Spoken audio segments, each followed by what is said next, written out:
Forgiveness is one of the hardest commands God gives and one of the greatest gifts that He offers. It's the point where theology meets pain, where the offended must release the offender into God's hands. Forgiveness doesn't rewrite the past or erase the offense, but it does change what the past can do to you. It transfers the case from your courtroom to God's, trusting Him to handle what you cannot restore. The Bible describes forgiveness as a release. The Greek word aphiēmi means to let go or to send away. When you forgive, you are not declaring the sin acceptable, you are declaring the debt uncollectable, at least from you.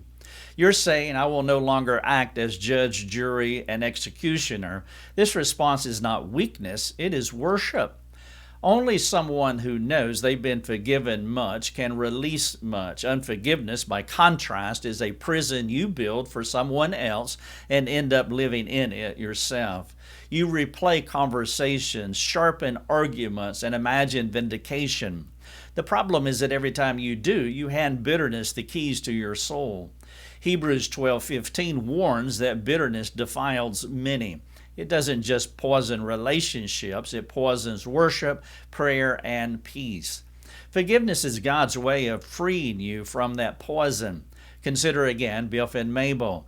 When Biff humbly confesses his sin, he cannot force forgiveness. That's Mabel's part. But when she chooses to forgive, she isn't excusing his sin or saying it didn't hurt. She's saying, I trust God more than I trust vengeance. She hands the offense to the only one who judges justly. Forgiveness doesn't erase memory, it transforms it. What once fueled anger now fuels gratitude for God's mercy. Forgiveness is also the most Christ-like act a believer can perform. 1 John 1:9 says, if we confess our sins, God is faithful and just to forgive our sins. When we forgive, we mirror that same gospel. It's an echo of what God has done for us. We participate in the divine pattern that turns enemies into brothers.